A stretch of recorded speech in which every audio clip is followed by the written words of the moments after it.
Tu veux entreprendre mais tu ne sais pas par où commencer? Peut-être que tu te demandes si l'entrepreneuriat est fait pour toi. Dans ce premier épisode, on pose les bases. Bonjour et bienvenue à tous. Vous êtes sur Ourafa, cette vidéo est l'épisode 1 d'une longue série à venir qui abordera le thème de l'entrepreneuriat. L'objectif est simple, former gratuitement celles et ceux qui le souhaitent. Il vous suffit de vous abonner, de liker, d'activer la cloche de notification et de visionner tous les épisodes à venir. Et si l'on constate qu'il y a de l'intérêt pour ce domaine, on évoluera vers des formats plus longs où l'on rentrera en détail dans les techniques commerciales et les stratégies concrètes. Il y a deux grands profils qui reviennent souvent. Celui qui a la fibre technique, qui aime construire, coder, créer, et celui qui est plus à l'aise avec les gens, qui pense stratégie, vente, communication. Ces deux façons de voir le monde sont différentes, mais elles ont un point en commun, l'envie de maîtriser son destin, de créer quelque chose à soi et d'avoir de l'impact. On démarre ici avec une question simple.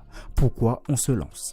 Je veux créer, pas juste exécuter. Pour le profil technique, entreprendre, c'est souvent une question de contrôle. C'est l'envie de faire les choses soi-même avec ses outils, ses idées. Souvent aussi, c'est une réaction à la frustration. Exécuter des projets sans intérêt, subir les décisions d'une hiérarchie déconnectée. J'en avais marre de coder des projets idiots, je voulais créer quelque chose qui a du sens. Le moteur, la passion du produit. Construire quelque chose de réel, d'utile, de beau. Aller au bout d'une idée, démontrer sa vision. Un bon exemple, c'est Apple à ses débuts. Steve Jobs et Steve Wozniak ont mis l'accent sur l'expérience utilisateur et ont posé les bases du premier smartphone moderne. Mais attention, rester uniquement centré sur le produit peut être dangereux. Un produit sans utilisateur, ça ne mène nulle part. Je veux construire quelque chose de grand. Le profil commercial, lui, part souvent d'un autre déclic. L'envie d'indépendance, le besoin de convaincre, de porter une vision, d'avoir de l'impact. Je savais que je pouvais faire plus que ce qu'on attendait de moi. J'avais envie de créer ma propre voie. Le moteur ici, c'est l'ambition et l'impact. Rassembler, organiser, bâtir, gérer son temps, ses priorités, ses projets. Howard Schultz, l'homme qui a transformé Starbucks, en est un exemple.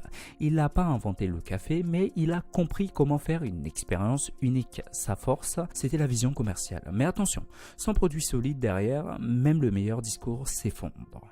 En conclusion, deux forces, une même volonté. Que tu sois plutôt main dans le cambouis ou tête dans la stratégie, tu cherches probablement la même chose.